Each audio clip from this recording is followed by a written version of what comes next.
Hello and welcome to Friday of Clean Air Week. I'm Andrea Faber, joining you again from GVMC in disguise as a clean air action hero. And today, because it's Friday, we're going to be making crafts. And instead of just making one craft, we're going to make two because they're pretty short. So for our first craft, we're going to be making an ozone molecule. So for this activity, you're going to need 2 toothpicks, and you're also going to need 3 marshmallows. Now, when I make an ozone molecule, I like to use fruit flavored marshmallows because they're colorful and fun. So I've got some yellow marshmallows right here, but you can use any marshmallows that you have at home. You can also use gumdrops, or even fruit snacks would work. So while you're looking for those supplies, I'm going to tell you a little bit about ozone and what a molecule is. So when we're looking at ozone in very scientific terms, it is a highly reactive gas consisting of 3 oxygen atoms. So our marshmallows are going to be the oxygen atoms for the molecule. And an ozone molecule is the smallest unit of ozone. So it's basically just one tiny little piece of ozone. It's so small you would need to use a microscope to see it. Now, just a quick review, you'll remember this week we learned about how ozone can be either good or bad depending on where it's located, right? It's good up high, so way up high in the stratosphere is the ozone layer, which is like the superhero in the story, right? It's invisible and it protects us from the sun. It's basically like a shield. And another easy way we can remember that is that superheroes live in layers, right? And now we have the ozone layer way high above us, and that's the superhero. But sometimes ground level ozone forms, and that usually happens on those hot, sunny, sticky summer days when we have winds coming from the southwest or across the lake, right? And when there's too much ground level ozone in the air, that's when we have a Clean Air Action Day, and we ask adults to wait to mow their lawn or put gas in their cars, and we ask everyone to carpool with their families if they can, or to ride their bike or walk instead of taking a vehicle, to keep our air healthy and clean for everyone. So hopefully by now you have some toothpicks and some marshmallows. And now to build this, what we're gonna do is we're gonna put the 2 top ends together. For the ozone molecule, we're gonna hold it just like this. And at the very top, we're gonna put 1 marshmallow, just like that, so it sticks them together. And then we're gonna put 1 marshmallow on either of the pokey ends of the toothpicks. And there we go. We have an ozone molecule. And now you can ask the adult who gave you the marshmallows or whatever materials you used if you can eat it, because these make a pretty tasty snack. Okay, so for our next craft, we're gonna build something called a pollution catcher. And for this craft, we're gonna need an index card, a piece of string, some clear tape, a scissors, and a hole puncher. Now, I know we've been talking a lot about ozone this week, and ozone is typically invisible. Sometimes when there's a lot of smog, it can seem kind of hazy, but generally ozone is something we can't see. But there's another type of pollutant that we monitor as well that could cause a Clean Air Action Day to be called, but that hasn't happened in our area yet because we haven't had very many issues with that pollutant here, which is very fortunate. Now, this pollutant is called particle pollution. And particle pollution can be large enough to be seen with our eyes. Like things like dust, dirt, soot, or smoke can be seen with our eyes.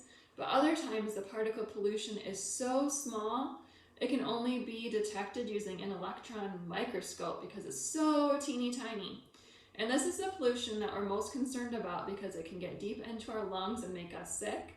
And this kind of teeny tiny particulate matter is called fine particulate matter, or PM2.5 is another name for it. So let's talk about where this pollutant comes from.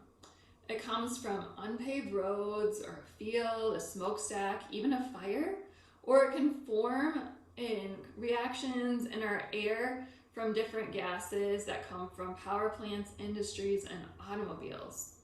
So hopefully by now you have most of the materials, or all the materials that you need to make your pollution catcher. So let's get started with this. What we're gonna do is we're gonna look at our index card and we're gonna make 3 holes. Now, if that's too hard, you can make just 1 hole too, but I'm gonna try to make 3. So I'm gonna make a little hole in the middle, and then I'm gonna cut out some circles. You can do this right along with me. Just gonna start with a small hole and then kind of go around it in a spiral until I have a circle here. Here's my first one.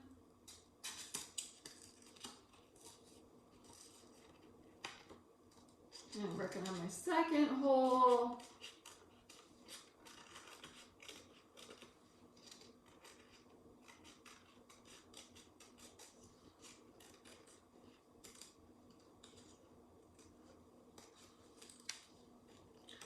I need to do 1 more.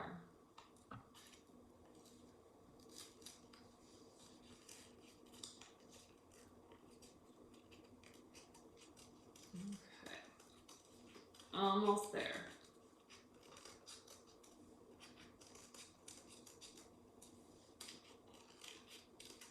Okay, so when you get to this point that you have 3 circles in your index card, you're going to take the hole puncher and punch a hole in it for your string. And then you can put your string right through it. So you'll be able to hang it wherever you'd like. And you can use whatever size string that you want. It'll just depend on where you end up wanting to hang your pollution catcher. So we should talk about that for a second.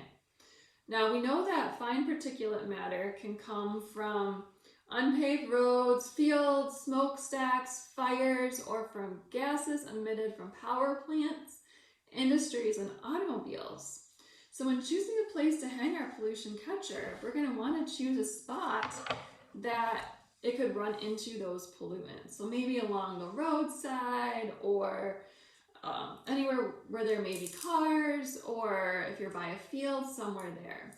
Now the final step for our pollution catcher is going to be to put some clear tape across the back of our pollution catcher. And when doing this, you're going to make sure that you don't get your fingerprints on this so that you can have a clean slate to start with. So I'm going to lay down the tape on my table here, and then I'm going to set the pollution catcher right on top of it. So it's going to look just like this.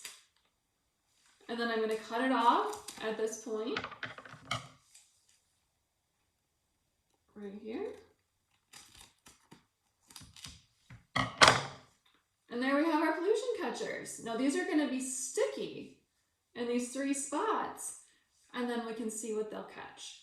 So as you've been finishing up your project, I hope you've been thinking about where you'll put your pollution catcher. Now I made one earlier today and I hung it out for a little bit, and it didn't catch that much, but sometimes it's hard to see. So if you have a hard time seeing what you caught, and I would recommend that you leave this out for probably about a day, you can put it next to a light and see if that helps. Look at it through a light, see if you're gonna pick up anything. Can you see anything there? Any tiny little dust that may have been caught? So now that the week has concluded, you know exactly how to be a Clean Air Action hero. Good luck in catching pollution this week, and welcome to the Clean Air Action Hero Force.